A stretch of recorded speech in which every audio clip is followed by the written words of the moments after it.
Assalamu alaikum and welcome to another episode on TMJ's Political Current podcast. Today we're covering the latest in the ongoing conflict that has all of us at the edge of our seats, and that is what started last week with Israel's surprise attack on Iran. Obviously, we know the latest White House announcement is that President Trump will decide within the next 2 weeks whether the US will get militarily involved on Israel's side. Meanwhile, European and Iranian officials are meeting today in Geneva to discuss potential solutions. And obviously, there's a lot to unpack here. So today I'm joined by Scott Ritter, former UN weapons inspector and former US military corps intelligence officer, for a deep dive analysis on these latest developments, especially given the highly sensitive situation the United States government is currently in.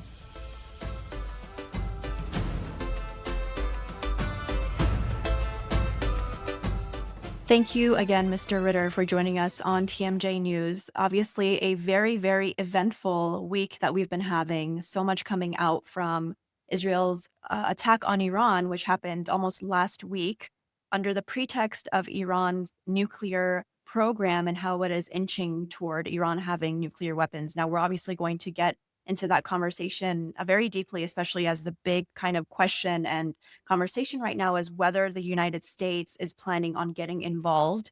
But before I get into your experience as a weapons inspector and former member of the US Marine Corps, as an American who is witnessing all of this unfold, and I would say many Americans probably did not expect to see the scenes that are going on in Israel, because I think usually the image that a lot of Western, I guess, audiences have is that conflict is mainly limited to certain Middle Eastern countries and maybe not, Israel. How does that make you feel as an American? And is that something that you expect to see within your lifetime? I mean, as a human being, you don't want to see suffering brought on anybody. Um, as an American, my primary focus is my country. Um, and I have no sympathy for Israel. And now Israel's paying the price of its actions. And it's very difficult for me to have too much sympathy for the Israelis at this point in time, especially when I take a look at the damage that's been done to their country and I reflect on the damage that they have been doing to Gaza, which is literally right across the border. Um, and it's just karma. When a nation behaves in a manner such as what Israel has done to the people of Gaza and what they are done to Lebanon, what they have done to Syria, what are doing or trying to do to Iran. So Israeli society is complicit in the crimes of its government, directly complicit. And justice is harsh. Justice is harsh. As an American, I'm more concerned about the behaviors of my government. Because when we speak of Israel carrying out a surprise attack against Iran, it was done with the complicity and the collusion of the American government. President Donald Trump has acknowledged that he knew all about the Israeli plan, and it was linked to his 60-day warning given to the Iranians. On the 61st day, as if he's God, on the seventh day, God, took a rest. On the 61st day, this was unleashed. Hey, Mr. President, it was unleashed as you told the Iranians you wanted to engage in a negotiation. You Exactly. said Ongoing negotiations. Sunday is the decisive date. The Iranians were preparing for it. Ali Shamkhani, one of the lead Iranian negotiators, went on TV 2 days before his death saying, we're ready to do what it takes to make this go away. Sign a treaty that says we will never have nuclear weapons, to agree to limit enrichment to 3.75%, what's needed for the Bushehr reactor, to bring excess enrichment capacity under control, to allow Americans to participate in IAEA inspections in Iran. I mean, this is exactly the path Iran needed to go on to resolve this issue, and they were doing it. A negotiation was scheduled, and Israel said, yeah, we'll wait till after the negotiation to decide. Iran was lulled into a false sense of complacency before Israel, with the full knowledge and support of the United States, conducted its Pearl Harbor type event. This condemns America. Our leadership has committed an act of perfidy. That's a war crime, just so people understand. You're not allowed to raise the white flag of truce, approach somebody for a negotiation that's premised on, you know, a truce existing, then pull a pistol out from under your pants and shoot the other side in the face. That's perfidy. That is a war crime. So we are literally today governed by a self-acknowledged war criminal. As an American, that's extremely disturbing. As an American, and the United States is a complicit partner to that, which makes us guilty of the same thing. It also bothers me as somebody who used to be an intelligence officer, somebody who was deeply involved in the Iraq, um, you know, concepts, and I watched my country fabricate a case for war once before. Um, but at least back then the CIA played the game. The CIA put out an estimate and said, "Oh yeah, Iraq's got WMD." It was a lie, a manufactured lie. They knew it was a lie, but at least they played the game. Today we have the director of national intelligence saying, "No, there's no nuclear war." Yep. And then Trump goes in and says, "Oh, I don't care." Don't care about that. So my question to Donald Trump is, if you're disregarding the advice of the one person mandated by the Congress of the United States, she was, after all, ratified by the United States Senate for this very job, for this reason, that she is the one overseeing the briefing of intelligence to the president.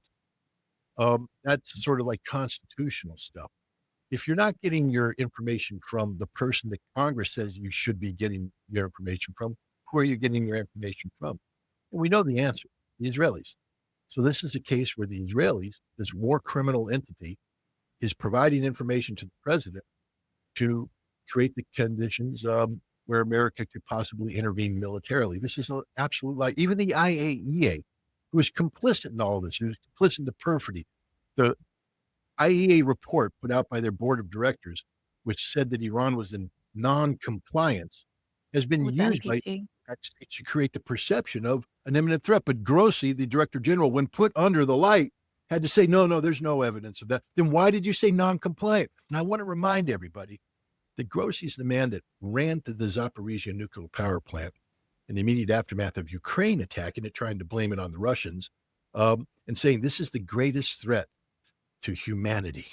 And we have to dispatch international peacekeepers to Zaporizhia to safeguard it.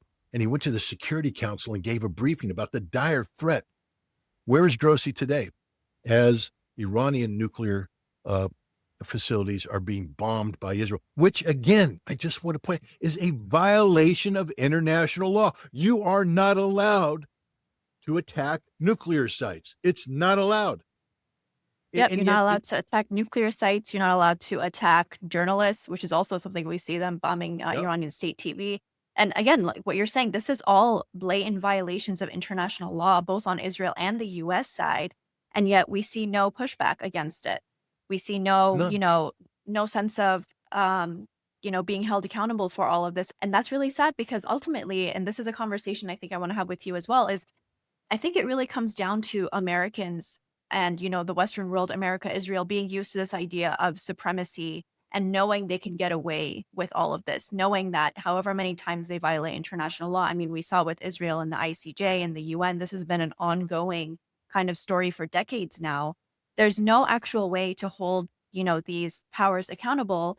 And we're just seeing all of this unfold. People are shocked, like shock after shock. It was first with, with Gaza and everything we saw there. And it's almost like many, many people became desensitized to the violence that was unfolding, the war that's ongoing still, as Israel, by the way, is attacking Iran, still continuing its genocide in Gaza as well. But it's almost as if, this desensitization now has moved toward Iran as well, where it's like, oh, of course, it's Israel. Israel is just, it does that. Um, and as someone who has seen all of this happen with Iraq previously, what are your thoughts? What are American lawmakers saying about this, knowing that America again is on the brink of yet another war that looks pretty much just like how they got involved in Iraq? What's curious, you use the term American lawmakers. Here in the United States, if I went out tonight to a bar and had a couple drinks and got in my car and was driving home and I got pulled over by the cops and I blew positive on the breathalyzer, I'm in trouble. I'm in legal trouble because the law says I can't get behind the wheel under the influence of alcohol. But if I'm the son of the governor and I go to a bar and I have a couple drinks and I get pulled over, the state police steps in and makes it go away. Two-tiered system of justice. And it infuriates Americans. Infuriates the fact that we have rich people can hire lawyers who can, bend the system to their benefit, but the poor people get caught up in it, can't hire lawyers, get overworked public defenders, have to plead guilty to something they didn't do, and they go to jail. A two-tiered system of justice. We're familiar with it as Americans, and most Americans are just furious about it, angered by it. But we live in a world where there's a two-tiered system of justice. I mean, we're quick to point the finger, the accusatory finger, at any nation that dares, do anything that could be quantified as a violation of international law, a crime against humanity. Oh man, we're the most moral people in the world. It's the rule of law, but not to us. We and our allies can do anything we want to do, and there's no accountability whatsoever.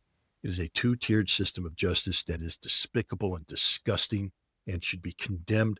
But we in the United States, we have no problem with it because we are the equivalent of the governor's son or the governor, as opposed to the average person. When we speak of the world community, Americans are the upper tier. We are the top part of the two-tiered system of justice, and it's highly problematic. But there's even something more disturbing, because justice is supposed to be blind, meaning we balance it out regardless. Right. We are a racist nation. I mean, I hate to say it. I've been to Iran. Look, I'm somebody who had all the prejudices in the world of anybody who never traveled abroad.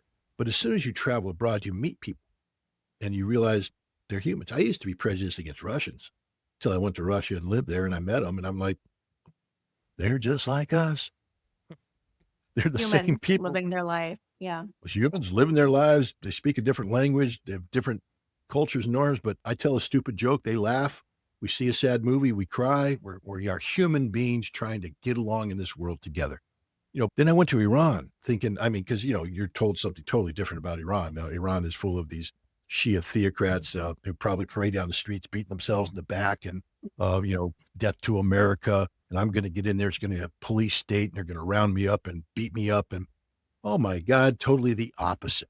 I mean, warm people, educated people, cultured people who actually show a greater care for the needs of a human being than we do in America. And and again, as an American, I don't know if you saw the interview with Ted Cruz and Tucker Carlson. When This, Ted Cruz says 13 years ago, I came to Congress, okay, so far so good, solely to defend Israel. Well, no. That's not yep. good. You came to Congress to represent the American people, to defend the Constitution, to make America great again, maybe. And now he's saying, no, it's all about Israel. And then it's biblical. In a nation that's not supposed to have a state religion, he's now taking his guidance from, and I don't want to get too much into theology here, but I mean, if you're a Christian and you're taking your driving guidance from Genesis, not Jesus, you got a problem. And Cruz doesn't even know the theology he's talking about. It's typical of this genre of Christian Zionists that have hijacked this country on behalf of Israel.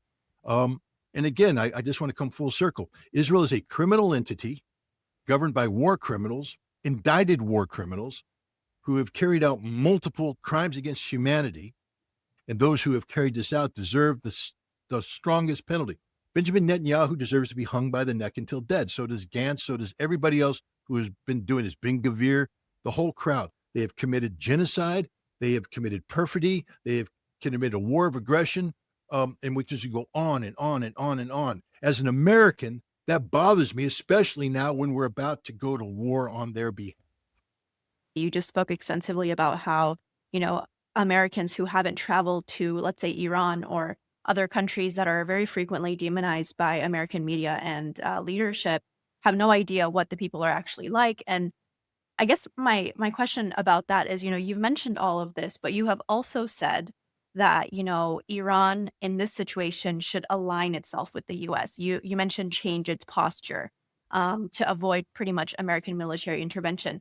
To me, reading that sounds an awful lot like justifying this whole American supremacy theme. I've been I've Because, been I've been accused of that, but let me just make this as clear as possible.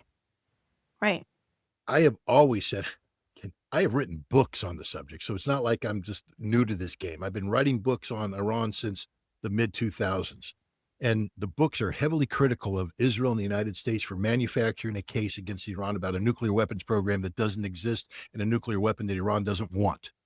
And even Barack Obama, in coming up with the 2015 JCPOA, said one of the things that swayed him was the fatwa issued by Ali Khamenei that said nuclear weapons are incompatible with Islam.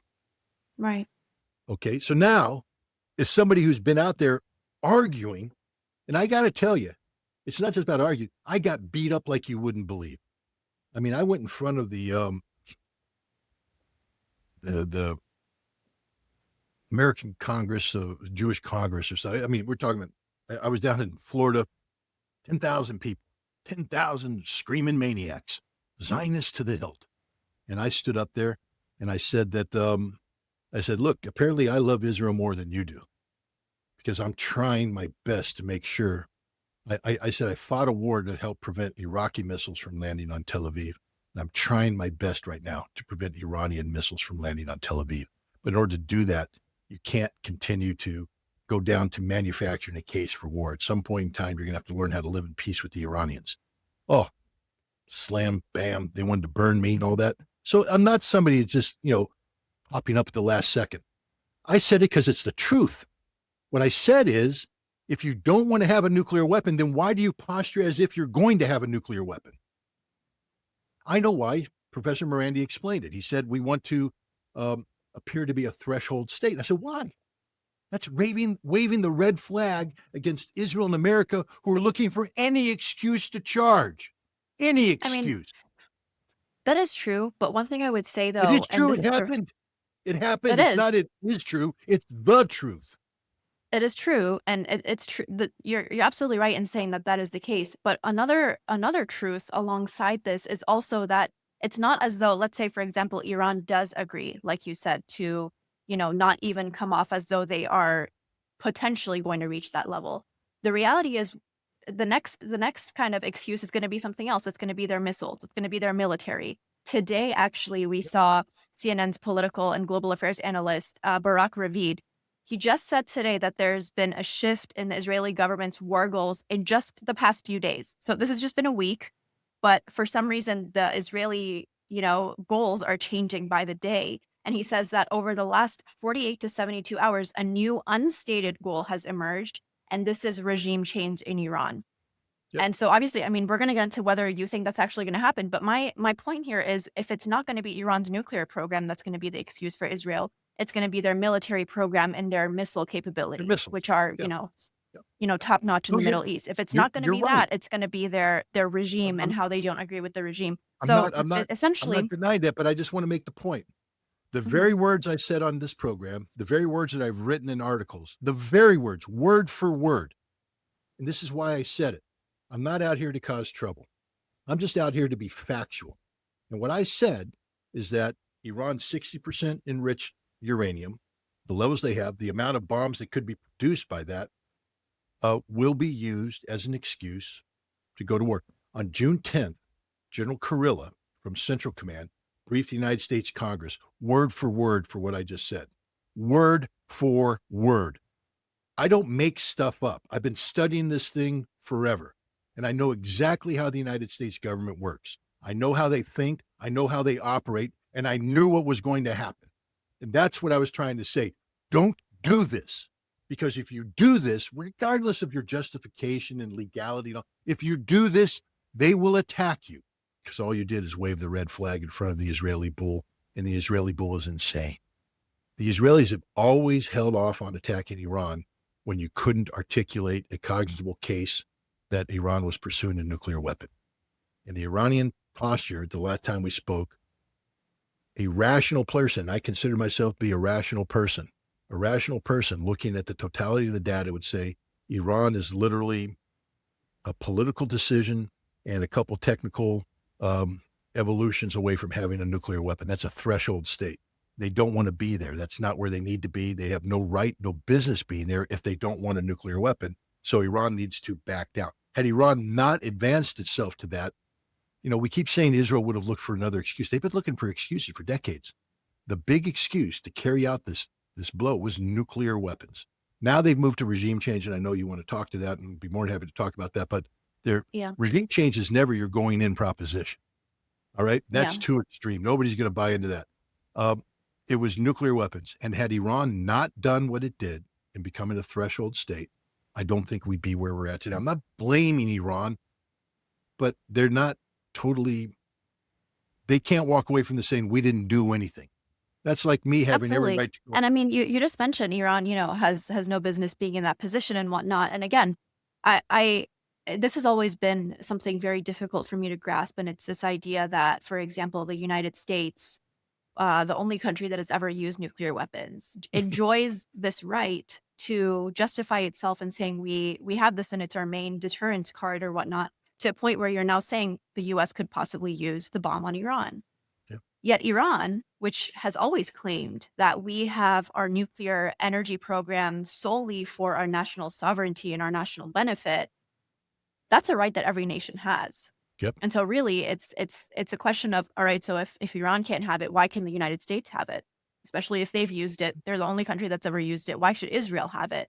And Yeah. obviously this becomes a question of who has more power and who is leading that, hegemony in the Yeah. world. But if the US, for example, were really to shape its foreign policy based on Israeli interests, it pretty much has to demand that Iran possesses no actual power on its own.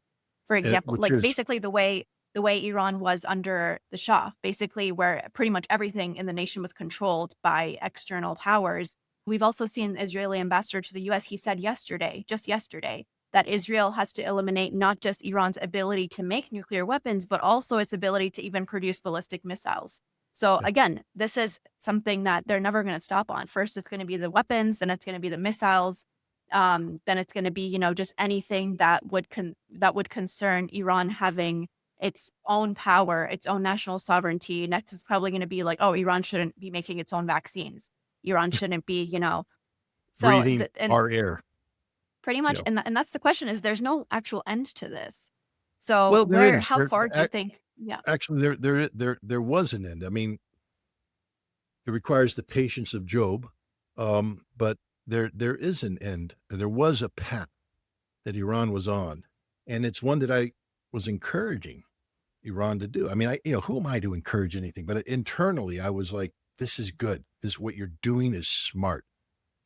What Iran did, and it shows the maturity of the Iranian government, first of all. First of all, you're 100% correct. As long as the United States is being directed by Israel, they were never going to get a break from the United States. Iran was never going to get a break from the United States. But again, we beat this to death. You can't just invent a nuclear weapon out of nothing.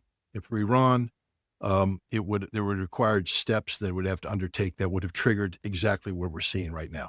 That Iran was never going to be allowed to have a nuclear weapon. It's just a fantasy that was just never. I know it's hypocritical. I know it's unjust. I know it's all that. I'm just stating the facts. They were never going to be allowed to have a nuclear weapon.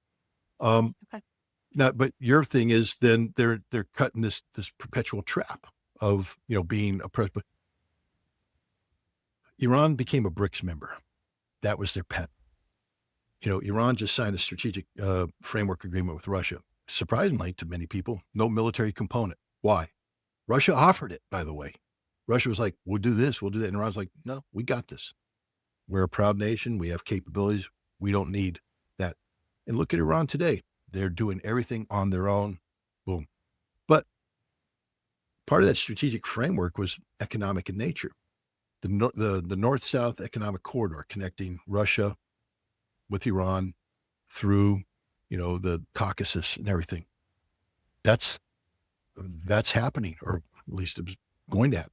The new Silk Road from China through Central Asia to Iran. That happened. They sent a train in. Iran was positioning itself to become sanctions proof. right, Sanctions proof, meaning that if it gets integrated into this BRICS interior lines construction of Eurasia, the United States becomes irrelevant. If Iran is able to send its oil to China overland and avoid the sea lines of communications where the United States can choke it off and intercept their shipping, if Iran can work with Russia can bypass the Suez Canal and shorten the trip and save money, Iran actually becomes the linchpin for BRICS viability, the viability of the Eurasian Economic Union and all this stuff. That was the path. And now we're in a situation because the other thing I said is the United States will not be able, neither will Israel, to take out Iran's nuclear program. They won't be able. Israel's already admitted we can't do it. Can't do it. No kidding. We knew that going in. Now America's going to come in, and Trump thinks he's going to fly a handful of B-2 bombers over Fordo and drop, the GBU-57 massive ordnance penetrator and solve this problem. It won't. And then what's going to happen? And I'm telling you right now because I know this to be the case. We have a nuclear strike plan against Iran. And we're heading on this path now because of our collective impotence when it comes to Iran, that we will have no choice but to use nuclear weapons to defeat Iran. That's what I wanted to prevent. That's why I brought it up. I actually thought that we would negotiate in good faith. I believe that, because this man sent Steve Witkoff off to Russia to negotiate, that we would negotiate in good faith. This is where you can call me out. If you want to say anything, you can say Scott Ritter was naive. Guilty.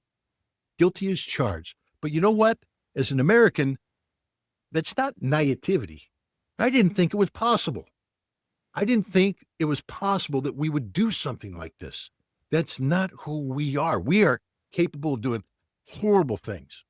We went to war against Iraq in violation, but at least when we went to war against Iraq in violation of international law, we went through the motions of pretending that the law mattered. We did go to the United Nations. We did go to Congress. And yes, we told lies, we fabricated a case, but we at least pretended that due process mattered. Here, it was pure perfidy, and I didn't think we were capable of doing that. And that's where you can call me out. If you want to blame me for anything, blame me for that. I don't think I don't think it's a matter of blame. I think really though what you're saying is, sure, the US maybe previously attempted to be going through the legal channels and whatnot. They're kind of still trying to do that today with, and the IAEA is complicit in this, as Iran has said, because of how they mention Iran is, in non-compliance with the NPT. And this is something that many are saying was partially the reason why Israel got involved, saying, oh, I guess, they're now not, in compliance. So the IAEA itself was involved in this, it seems, and now suddenly they're saying, I'll make the following point. I apologize for interrupting you, but I just want to make this point where it's not just the IAEA's report. The IAEA, their inspectors have had full access to the totality of Iran's nuclear program, the infrastructure, the buildings. I've done these inspections, so I know exactly what I'm talking about, and I've done them in the context of what I'm about to say. One of the problems with the UN inspections in Iraq is that we were thoroughly infiltrated by intelligence operatives from nations openly hostile to Iraq. The Iraqis brought that up as a problem from the very beginning, but we said that you don't get to dictate the composition of our teams. It turns out the Iraqis were probably right. But I do know this. I know for a fact that and I feel sort of guilty about this. I ran a peer inspection, meaning that I knew that I was trying to carry out the mandate, and the inspectors know the briefings I gave and how strict I was. I sent a French colonel home. A French colonel sent on a mission by the French general staff. I fired him on the spot for sending a report back to France without going through me. I said, I understand there's national reporting, but as chief inspector, I have to know everything you're saying, and I have to determine if what you're doing is in conformity with the mandate I've been given. He sent a report home without my permission. I fired him on the spot, caused an international incident, but I don't mess around. I sent U.S. inspectors home for the same reason, because I maintain purity. But there are other inspectors who came in, played the game, then returned home with very specific information about where in a building a specific piece of equipment was, et cetera. And when the United States then attacked Iraq, they used that intelligence to be very specific. The IAEA inspectors have done this. The Iranians have the proof that Grossi has been meeting with the Israelis, that the intelligence that gathered by those inspectors has been passed to the Israelis. And the Iranians know now that the Israelis have incorporated that, because it doesn't take a rocket scientist. If you go through the Natanz Hall and you know where things are, and that's where the bombs are hitting, you mean somebody's reported that back. Um, this is the end of the IAEA as a credible organization. But Grossi is a disgrace, an absolute disgrace, and the IAEA has disgraced itself. Um, and it's a shame because I worked very closely with the IAEA in Iraq, and I know that while some of the people were questionable in terms of who, they would say, I'm a good American. I said, yes, you are. So am I. But when you take this job, you've promised that you're going to adhere to a Security Council resolution mandate voted on by your government. So being a good American means that you will do what the American government voted for and not allow any, uh, you know, unwritten mandate.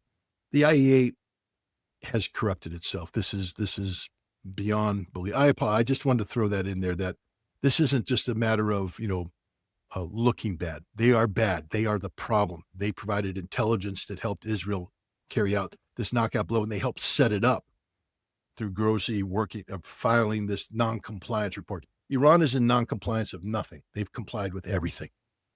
And the scary part is Trump's rhetoric, as we know, very unstable. We've seen it previously as well with just him switching up. Right now, it's almost as though he's playing a psychological game with everyone, not just Iranians, but also Americans who do not want their country to get involved in another war. So he's kind of playing this mind game, and everyone's kind of on the edge of their seat saying, oh, okay, what is Trump really officially going to decide? Now we see some people saying, oh, the president does not want to pursue military involvement and kind of wants Iranians to back down. Some people saying, no, he actually does want to get involved, kind of bring the whole, the bunker bombs into the equation, whatnot. As someone who has seen this happen previously with Iraq and, obviously your extensive experience with weapons inspecting and all of that, do you think that America will get militarily involved?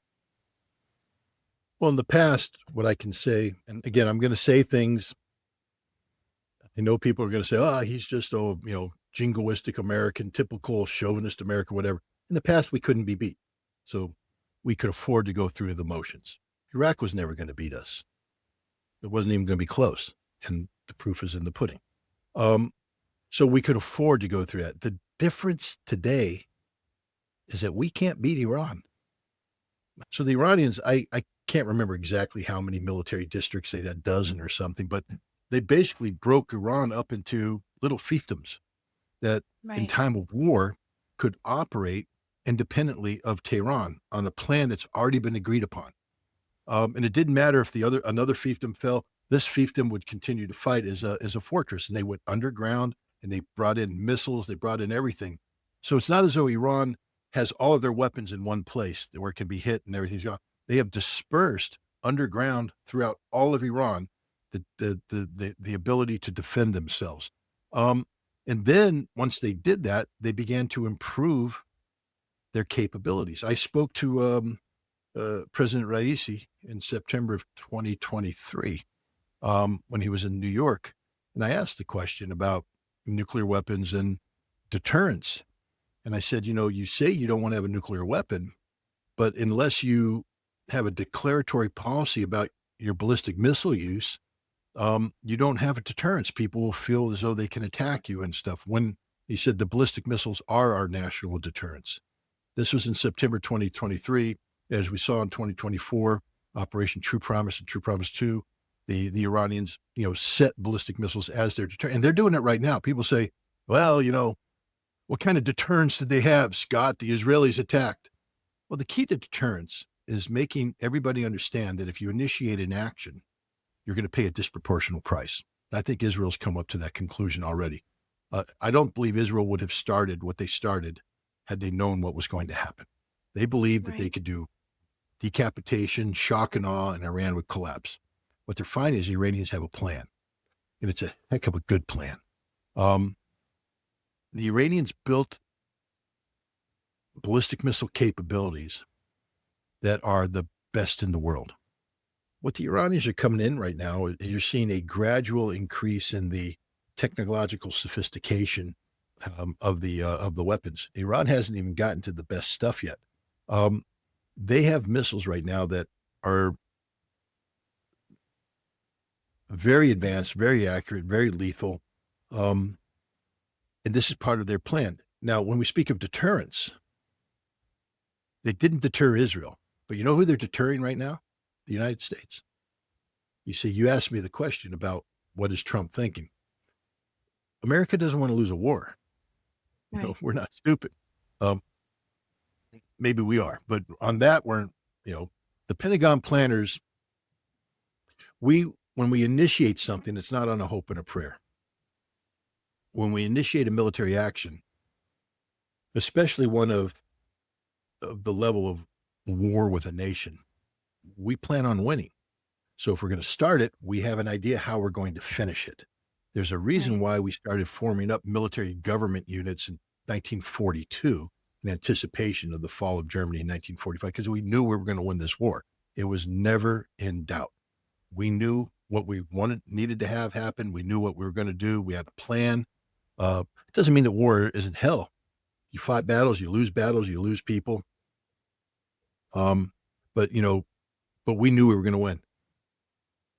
I can tell you that in was it 2020 that the Global Hawk, or 2019 the Global Hawk was shot down by Iran over the Strait of Hormuz. And Donald Trump was desperate to go in and bomb Iranian air defense sites, and he ordered the strike package. It was ready, but at the last minute, it got canceled. Why? Because the Pentagon briefed him and said, if you do this, then the Iranians will retaliate. It'll begin a tit for tat thing that'll eventually result in the Strait of Hormuz being closed, Saudi oil fields ablaze, oil prices out of control, and we don't have the military capacity in the region to win this thing. They will hit us with their missiles. We're going to lose the bases, lose men, lose aircraft, and now we're in for the need to mobilize America. That means we're going to have to get like 700 to 900,000 troops mobilized, bring them over under hostile conditions. We may not win this war. So let's not bomb that site. And so they pulled back. So do you think I think the now we're in presidency that same? I think we're Mhm. in the exact same situation today. The only Right. difference is back then we didn't have a viable nuclear war plan for Iran. But because of that weakness there, the president ordered a new nuclear posture review, which led to a new nuclear employment guidance and a new nuclear employment plan that has an annex for Iran that speaks of what we need to do with nuclear weapons to win the war. Because no military person wants to be able to go to the president and say, we don't have a plan to win. Now we do. We have a plan to win. And Trump approved it. That's why I keep telling people, be very careful, because this is a madman, literal madman. And he ordered a plan in his first term that still exists today. And that's a plan to have a war-winning strategy against Iran using nuclear weapons. We can't beat Iran conventionally.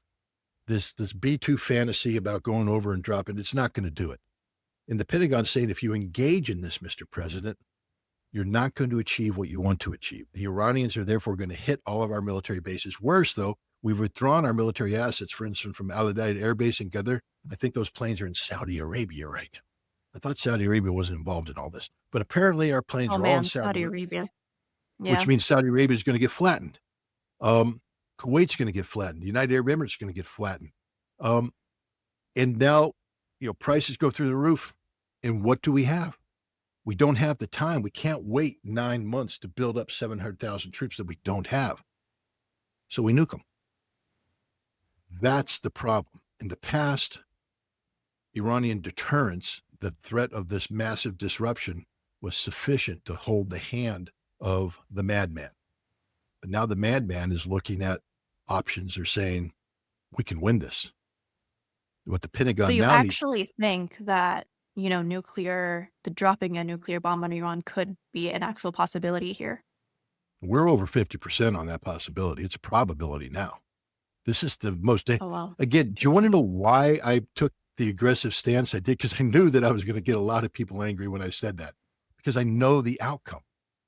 This is why I told the I Iranians, mean, the thing don't, is, we know, for example, the United States, obviously the only nation that has ever actually used its nuclear weapons. So that's definitely a fact. So I guess you could say because of that history, knowing that they have done it, they could do it very well again. But they also no, it's know beyond, how it's more, devastating it is. we have, devastating. We don't care. We have a doctrine We moved away from deterrence only nuclear strategy to preemptive use of nuclear weapons in a non-nuclear. But that's our official policy. It's been put on paper, approved by Congress, and it is automatic. Again, just so your audience understands how serious this is. Last year, the Biden administration was prepared in September to sign off on allowing long-range missiles, American ATACMS missiles, to be used by Ukraine against Russian targets. And the British had come in with a similar approval package to let the Storm Shadow be used against strategic targets in Russia. And there's a meeting, I think it was going to be on September 13th, where Biden and the White House Starmer came over. He was going to sign off on the documents. Long story short is the Russians let it be known through a variety of means, including the ambassador of Russia to the United States, Anatoly Antonov, making a phone call, that if they did this, Russia would retaliate and Washington, D.C. would be one of the targets. That's like end of the world kind of stuff. So Biden backed down. But later on in November, they made that authorization, November, December. There was a briefing given by the director of plans for Strategic Command, a Navy admiral in Washington, D.C., where he said, we are ready to have a nuclear exchange with Russia. We're ready, and we believe we'll win. Okay.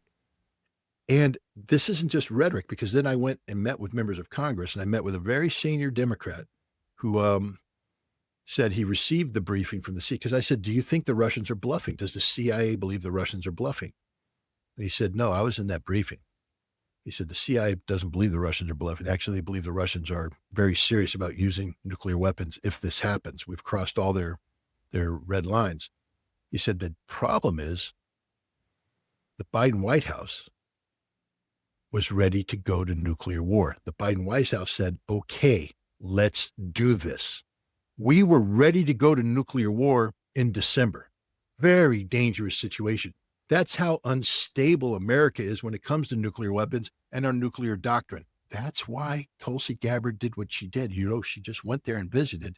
She came out and she made a public statement. Trump is so mad at her right now because what she's saying is morally, we can't consider, she's a brilliant person, by the way, and a very moral person.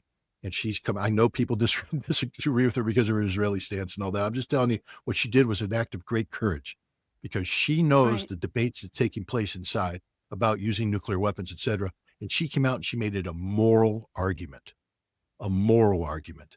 And, you know, now she's injected that in there, and maybe people will be able to pressure this madman. But without that kind of action, we'd nuke Iran in a moment. I mean, that's the problem. Right. And I guess the issue here as well is going into nuclear warfare would end up being devastating, not just obviously, you know, for the country that gets bombed, but also for the initiator. And I really think, given everything that's happened, the US probably will not want all the heat from taking such a move because it's the absolute worst. So I guess Wait the a minute, reason why I'm you're thinking asking that as well. you're thinking like a rational person. Who's the president of the United States? I mean, yeah, And that would is you true. apply the That term you're absolutely rational right. to Donald Trump? And look at the people he surrounded The himself reason I with. say that too is we have seen though that Trump has shown a certain, because a lot of people would have said if he was, you know, if he had completely lost his mind, he would be like, all right, let's attack Iran now.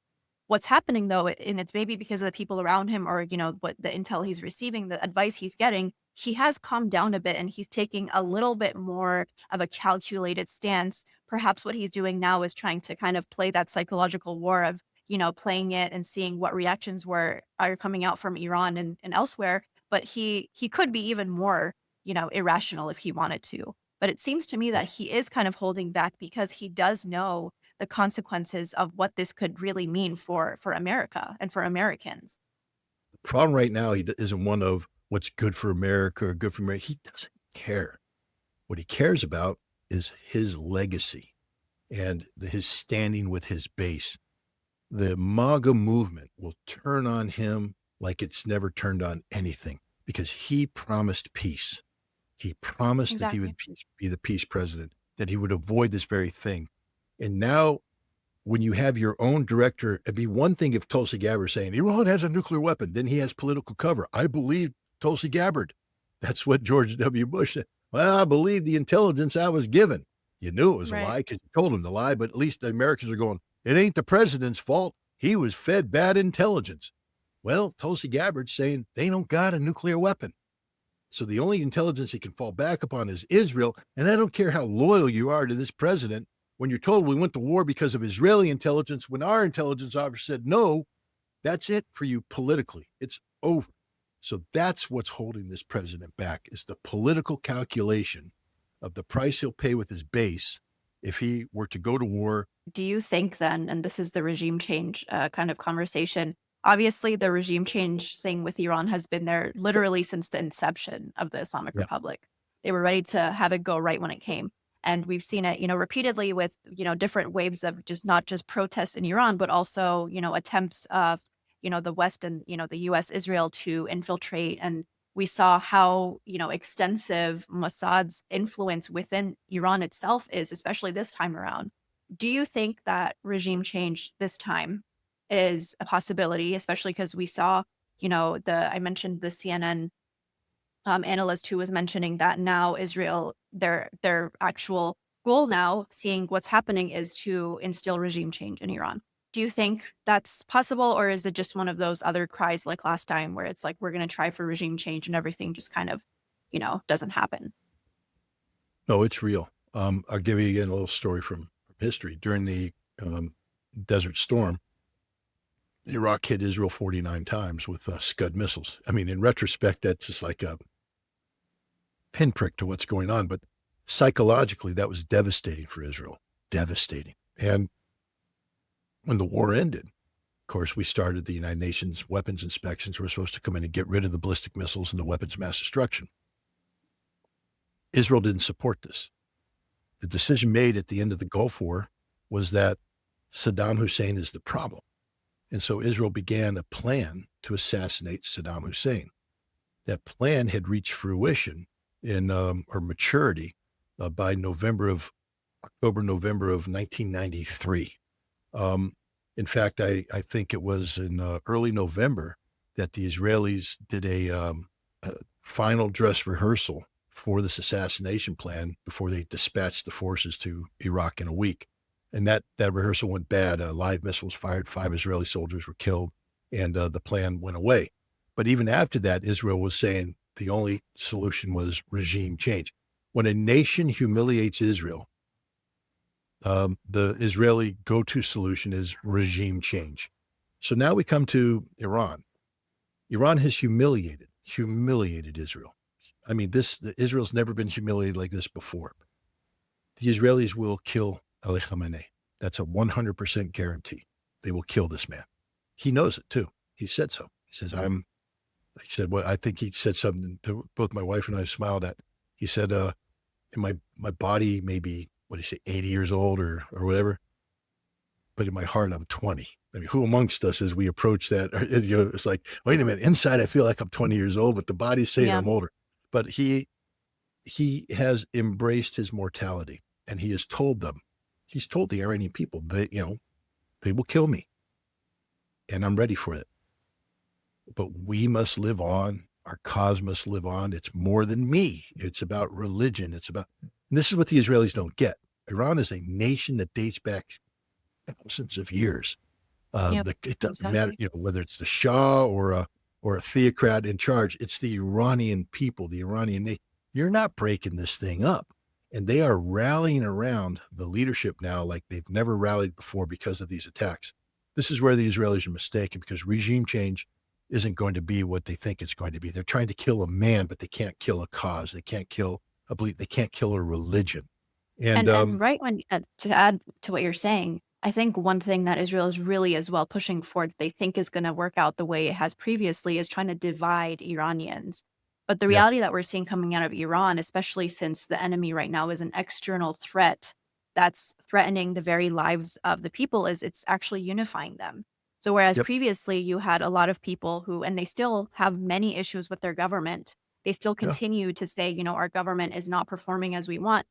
But Yep. you're seeing those same people say, "Hey, we have issues with our government, but we're not gonna allow anyone to come, you know, exploit us. We're not gonna let anyone come, get rid of our lives, to kill us, to violate our sovereignty and our ability to live in our country without the threat of Israeli, strikes." So essentially, what it's doing is unifying people, and I'm not sure Israel understands that what it has done is actually bring people together. I don't think the West has it. Do you remember again the summer of 2023? There was the tragedy of the Iranian Kurdish girl, who's I apologize for not remembering her name. Mahsa Um, Amini, yeah. Mhm. yeah, she, and they had the hijab incident, and she went to a Iranian police station, and she died under circumstances that you know the Iranians claim that they weren't to blame, but she was made the cause, and people rallied to that cause. Um, but then that was exploited because now you have the monarchists, the Mujahideen al-Khalq, the Kurdish separatists, the Avaz separatists, the Baluch. They all rose up at the same time. It was a coordinated Exactly. effort run by the British, the Dutch, the British, the Americans, and the Israelis, with a little bit of Pakistani help, by the way, all to come in. And the idea was to stress out the regime and collapse it. And again, this is one of the conversations that Raisi had in September. He said this. It was amazing to hear him say this because it was unprompted. It wasn't. This wasn't a question. This was unprompted by him. He said, "We have just gone through the most difficult time in our history since the revolution, since the war with Iraq." He said, "The Western powers have conspired collectively to try and bring us down." And he said they came close. He said it was the hardest struggle we've ever had. But he said we have rallied. The Iranian people have rallied around the regime, and we have won. And this has made us stronger. What the West thinks they saw was that they could rise people up. What they didn't realize is the result was the Iranians are even stronger coming out of that. And today, they're having the strong nation now that was already able to repel that is even stronger. Um, this is the stupidity of the West to believe that they can come in and they can do. You know what is going to happen? Though there will be regime change in Israel. So you think this time around, oh, okay. In Israel, okay. In Israel, no, Netanyahu is finished. He's politically finished. He can't. But here's the other thing too. Now I don't speak to things unless I actually spend a lot of time thinking about things. And I try Right. to run things through logically. And I'm trying to figure out how Israel survives this. If Iran stays the course, already Israel has suffered $500 billion of infrastructure damage. $500 billion. And we are 1 week Right. into the conflict. If this thing lasts another 3 weeks, we're talking about the physical destruction of Israel as a viable nation state. Israel And will we no also had longer the exist. Washington Post article, right, that said Israel can only really continue for another 10 to 12 days without obviously resupplies from the United States or just US involvement. So it does Right, seem that but even they with are the already with getting but even with the missile defense they have, they're not stopping. So what the Washington Post is saying is that in a number of days, Israel will have no more missiles. It Mhm. doesn't matter. The Iranian missiles are designed to defeat this system. Israel can have all the interceptor missiles they want. They're not going to stop this. And this is the thing. If this goes on for another month, Israel ceases to exist. We already see right now the Israelis had to close the borders. Israel's on the cuffs. Now Israel's economy is gone, finished. It's gutted. They hit the stock market. It's gone. There's not the port of Haifa is in ruins. And this is 1 week into it. How many Israelis thought 1 week into delivering the knockout blow against those evil theocrats in Iran that Israel would be a nation destroyed? They closed the borders because what will happen when they open the borders is you're going to see mass migration. Israel's a small Absolutely. state. And when you lose 30% of your population, which I believe will be the number eventually reached of people who say we can't live here anymore, demographically, Israel becomes unsustainable as a Jewish homeland. And then you're talking about just the reality of that's the ultimate Iranian victory if they can ride this thing through. That's why we're in a very dangerous time, because we have an entire country of Americans full of Ted Cruzes, Christian Exactly. Zionists who believe in Israel above all else. We have Kash Patel, the director of the FBI, who came in. The first thing question was asked, what's your number one priority as the FBI director? To make Israel safe. What? What? Our entire system is revolved around the security of Israel. Israel has already embarked on a highway to hell. It has condemned itself. If this war continues, Israel will cease to exist as a functioning, viable state in less than a month. And then it's over. Because if Israel goes away, AIPAC goes away. I believe that my country is fully capable of doing great things and good things. We're not perfect. We know that. But we are infected by this disease of Zionism, this disease of Israel that influences everything we do, everything we do. And it'll be amazing if we can purge ourselves of that and rededicate ourselves to more humanistic. Imagine if we didn't have the prejudices that are attached by being an ally of Israel so that we justify genocide. Imagine if we could actually condemn genocide and want to do something to prevent genocide and take action when genocide is happening. Imagine when America actually becomes a nation that adheres to the principles and values we claim to have, but we no longer can embark on because of Zionism, because of Israel, because of the Israeli control, because Israel is a criminal entity, a criminal entity. So in order to support Israel, we have to align ourselves with criminality. And Right. I don't want to get too far ahead of myself because there's so much that can go wrong here. But I am so, when I look at what's happening in Israel, that's why people say, what do you think? I'm rejoicing. I want Israel broken, crushed. I want it turned into dust. I don't want the people dead. I'm not wishing harm. And look at the Iranian targeting. As much damage as they've done, the number of Israelis who have actually died, every death is tragic, is very small compared, I think 24 right now, maybe more after today, who knows. But, Israel has killed hundreds of Yep. Iranians. Nobody's talking. Exactly. And those are children. They're hitting buildings where children are dying.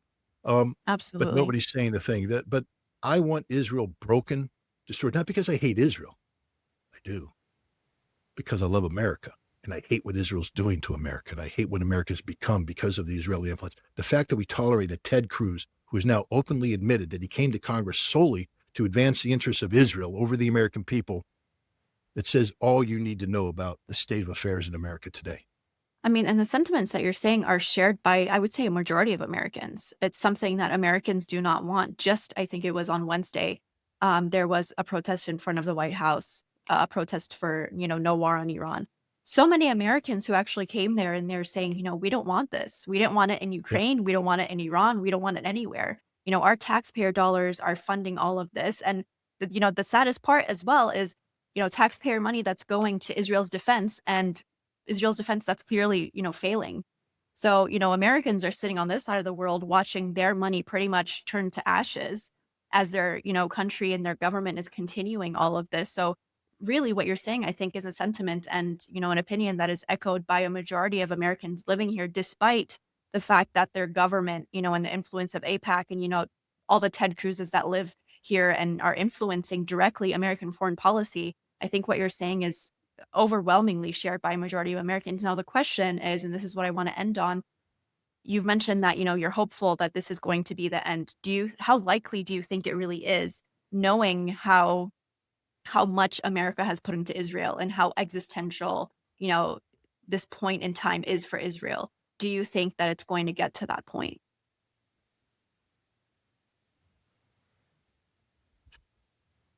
If this was truly a national security issue for the United States, then we would go to war for Israel,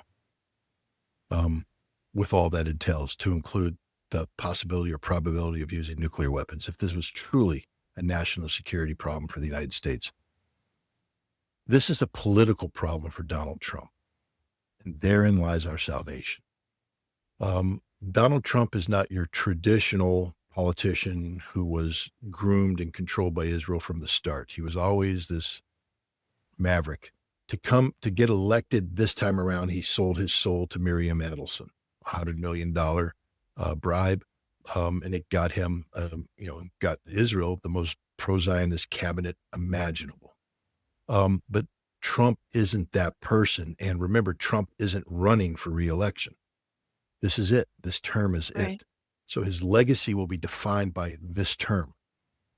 And because so many Americans are coming up and saying, again, as I said earlier, MAGA will turn on him and drop him. His legacy will be over. He'll finish his presidency a coward into a corner in the Oval Office, totally isolated and ineffective.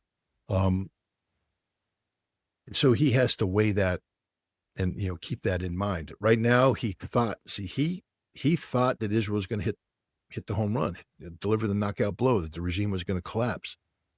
And he is such a simplistic person that he somehow thinks that B-2 bombers dropping GBU-57s on Fordo is going to end this war.